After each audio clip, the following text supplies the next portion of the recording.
Hello pretty ladies, welcome back to my channel Beautilac studio. আমি আবার চলে এসেছি একটা নতুন ভিডিও নিয়ে। আশা করি সবাই ভালো আছো। আজকের ভিডিওটা হবে একটা টিপস অ্যান্ড ট্রিক্স টাইপের ভিডিও। যেহেতু শীতকাল চলে এসেছে, সুতরাং শীতের জন্য আমরা আমাদের স্কিনের কিভাবে যত্ন নেব সেটারই একটা পার্ট নিয়ে আলোচনা করা হবে। তাহলে চলো দেরি না করে শুরু করা যাক আজকের ভিডিও। আর তুমি যদি আমার চ্যানেলে নতুন হয়ে থাকো, অবশ্যই একটা লাইক এবং সাবস্ক্রাইব করতে ভুলবে না। আর আমাকে তোমরা ইনস্টাগ্রাম এবং ফেসবুকে ফলো করতে পারো, লিঙ্ক ডিসক্রিপশন বক্সে দেওয়া আছে। তাহলে চলো শুরু করা যাক।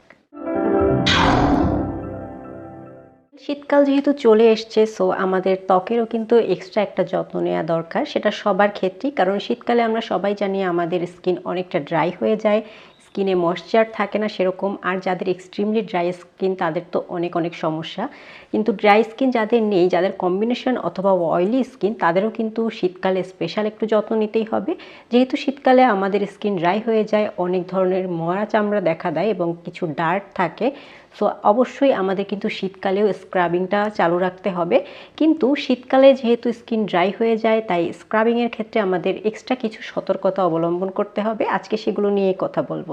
তো স্ক্রাবিং জিনিসটা আমাদের স্কিনের জন্য কতটা দরকার আমরা সবাই জানি। স্ক্রাবিংয়ের মাধ্যমে আমাদের ডেড সেলগুলো রিমুভ হয়, আমাদের স্কিনে যে ডার্টগুলো থাকে সেগুলো রিমুভ হয়ে আমাদের একটা বেবি স্কিন গঠন করতে সহায়তা করে।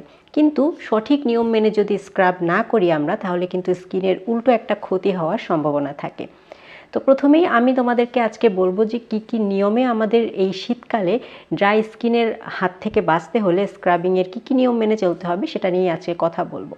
তো চলো শুরু করি। 1 নম্বরে যেটা করতে হবে, স্ক্রাব করলে কিন্তু স্কিনের ময়শ্চারাইজার অনেকটাই কমে যায়। ময়শ্চার যেটা থাকে স্কিনে সেটা অনেকটাই লো হয়ে যায়। তার জন্য যেটা করতে হবে, যদি তুমি মনে করো যে আমি কালকে স্ক্রাব করব বা সকালে স্ক্রাব করব, তাহলে যেটা করতে পারো, আগের দিন রাতে খুব ভালো করে একটু থিক লেয়ারের একটা ময়শ্চারাইজার অ্যাপ্লাই করে ঘুমাতে পারো। তাতে তোমার সারা রাত ধরে স্কিনটা ময়শ্চারাইজ হবে এবং সকালে উঠে খুব সুন্দরভাবে তুমি স্ক্রাব করতে পারবে। এর আরেকটা বেনিফিট যেটা হয় সেটা হচ্ছে, যখন তুমি ময়শ্চারাইজারটা অ্যাপ্লাই করো, তোমার ভিতরের যে ডার্টগুলো থাকে, স্কিনগুলো থাকে, ওগুলো কিন্তু অনেকটা নরম হয়ে আসে বা আলগা হয়ে থাকে। সো তাতে করে যেটা হয়, তোমার ওখান থেকে তাড়াতাড়ি রিমুভ হতে কিন্তু একটা হেল্প করে। সো ময়শ্চারাইজার অবশ্যই দিতে হবে। আগের রাতে দিতে পারলে অনেক ভালো যদি সকালে স্ক্রাব করো। আর যদি সকালে না করে রাতে স্ক্রাব করো, তাহলে অবশ্যই দুপুর থেকে বিকালের মধ্যে তুমি ময়শ্চারাইজারটা অ্যাপ্লাই করার চেষ্টা করবে। আরেকটা যেটা অবশ্যই মানতে হবে সেটা হচ্ছে, ময়শ্চারাইজার যখন অ্যাপ্লাই করবে তারপরে যখন স্ক্রাবটা অ্যাপ্লাই করবে, তখন কিন্তু ফেস ওয়াশ দিয়ে মুখটা ধোয়া যাবে না। ময়শ্চারাইজার থাকা অবস্থায় তোমাকে নর্মাল পানি দিয়ে ধুয়ে জাস্ট স্ক্রাবটা করতে হবে। তাতে করে তোমার স্কিনের যে ময়শ্চারটা সেটা কিন্তু একদম চলে যাবে না। তুমি যদি আবার ফেস ওয়াশ করো স্ক্রাবিংয়ের আগে, তাহলে কিন্তু দেখা যাবে তোমার স্কিনটা এক্সট্রিম লেভেলের ড্রাই হয়ে যাবে, যার কারণে আরও বেশি সমস্যা দেখা দেবে। আর যাদের এক্সট্রিম লেভেলের ড্রাই স্কিন, তারা অবশ্যই চেষ্টা করবে যাতে তোমার স্ক্রাবটা একটু অয়েল বেস স্ক্রাব হয়, তাহলে কিন্তু সেই ময়শ্চারটা ধরে রাখতে সাহায্য করবে। আচ্ছা, এটা তো গেল ময়শ্চারাইজার দিলাম, তারপরে স্ক্রাবিং করলাম, এবং স্ক্রাবিংয়ের পরে কি করব? স্ক্রাবিংয়ের পরেও কিন্তু ময়শ্চারাইজার অ্যাপ্লাই করতে হবে, এটা কিন্তু মাস্ট। কারণ শীতের কাল সেহেতু তোমার স্কিনটা সহজেই ড্রাই হওয়ার একটা চান্স থাকে। তারপরে তোমার ডেড সেলগুলো উঠে গেলে তোমার যে একটা ক্লিন স্কিন বের হবে, সেটাকেও একটা যত্ন করার একটা ব্যাপার থাকে। সো অবশ্যই স্ক্রাবিংয়ের আগে এবং পরে ময়শ্চারাইজার ইজ মাস্ট। আচ্ছা, এবার 2 নম্বর পয়েন্টে যাই।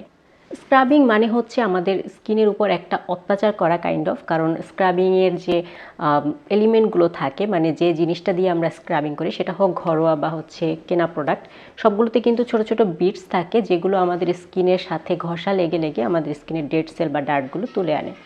তো যেহেতু একটু হার্শ কেমিক্যাল থাকে, সো আমাদের অবশ্যই খুব জেন্টেলভাবে আমাদের স্কিনে ওটা অ্যাপ্লাই করতে হবে। খুব বেশি ঘষা মাজা করা যাবে না, জোরে জোরে রাব করা যাবে না, তাহলে কিন্তু স্কিনের অনেক ধরনের সমস্যা হতে পারে।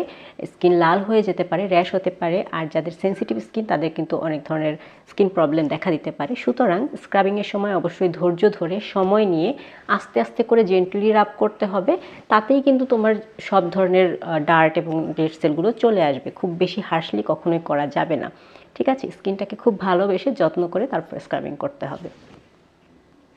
3 নাম্বার পয়েন্ট। 3 নাম্বারে যেটা সবথেকে ইম্পর্টেন্ট, সেটা অনেকেই তোমরা চাও যে ঘরে বসে ঘরোয়া উপায়ে স্ক্রাবিং করতে।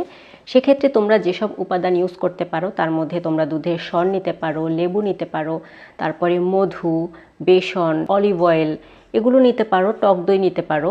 তো এরপরে তোমরা হচ্ছে অনেকে যেটা করো সেটা হচ্ছে কফির গুঁড়া ইউজ করো ফেস স্ক্রাবিংয়ের ক্ষেত্রে, যেটা একদমই করা উচিত নয়। কফির গুঁড়া তোমরা বডি স্ক্রাবে ইউজ করতে পারো, বাট ফেস স্ক্রাবে কফির গুঁড়া কখনোই ইউজ করবে না, কারণ ওটা খুব বেশি হার্শ হয়, যেটা আমাদের ফেসের জন্য উপকারী না। সুতরাং তবে একটা বিষয় সতর্ক থাকতে হবে যে তোমার স্কিনে এই জিনিসগুলো স্যুট করে কিনা। তাই আগে তোমরা একটু টেস্ট করে নেবে যে তোমার স্কিনে স্যুট করে কিনা। যদি স্যুট করে তাহলে এগুলো দিয়ে তোমরা ঘরোয়াভাবে স্ক্রাব করতে পারো। নিয়মগুলো তো আমরা জানলাম, এখন চলো জানা যাক যে আমরা কখন স্ক্রাবিং করতে পারবো না। দুইটা জিনিস মনে রাখতে হবে, দুইটা পয়েন্ট মনে রাখতে হবে যখন হচ্ছে স্ক্রাবিং করা যাবে না বা যে উপায়ে স্ক্রাবিং করা যাবে না।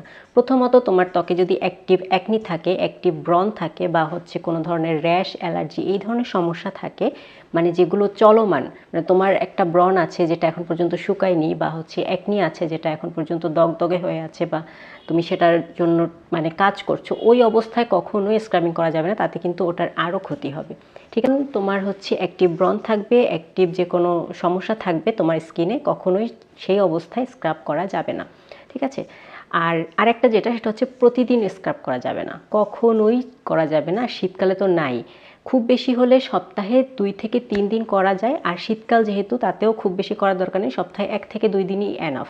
ঠিক আছে, তুমি যদি রেগুলার বাইরে যাও, তোমার সানট্যান হয়, তাহলে তুমি 2 দিন করতে পারো, আদারওয়াইজ তোমার হচ্ছে 1 দিনই এনাফ। একদিন। সো এটাই ছিল আজকের ভিডিও। আমি স্ক্রাবিংয়ের সব নিয়মকানুন বলে দিলাম, আর কি কি করতে হবে না, কি কি করা যাবে না সেটাও বলে দিলাম। এখন তোমরা যদি আমাকে জিজ্ঞেস করো যে কোন স্ক্রাবটা ভালো বেশি, অনেক ধরনের স্ক্রাবই আছে বাংলাদেশে বা বাজারে পাওয়া যায়, যে কোনো অনলাইন পেজে অনেক ধরনের স্ক্রাব আছে। তোমরা তোমাদের স্কিন টাইপ অনুযায়ী, অয়েল বেসড হোক, ওয়াটার বেসড হোক, তোমরা সেভাবে কিনে ইউজ করতে পারো। এবং অবশ্যই সেটা নকল আসল এটা তো বলার অপেক্ষা রাখে না, সবসময় আমি বলি। তো এটা একটু দেখে নেবে, আর তোমরা তোমাদের পছন্দের যে কোনো ব্র্যান্ডেডটাই ইউজ করতে পারো। আমি পার্সোনালি এখন হচ্ছে এটা ইউজ করছি, এটা হচ্ছে এসটি লিপসের একটা হচ্ছে স্ক্রাব। এটা বেশ ভালোই, মানে কভারেজ দেয়, খুব সুন্দর একটা টেক্সচার আছে, একদম মাইল্ড একটা টেক্সচার, খুব বেশি হার্শ না। সো আমি এখন এটা ইউজ করি। আমি আসলে এটাই ছিল আজকে ভিডিও। আশা করি তোমাদের একটু হলেও উপকারে আসতে পেরেছে ভিডিওটায়। আমি খুবই তাড়াতাড়ি চলে আসবো নতুন কোনো ভিডিও নিয়ে। ততদিন পর্যন্ত সবাই ভালো থাকো, সুস্থ থাকো। আল্লাহ হাফেজ।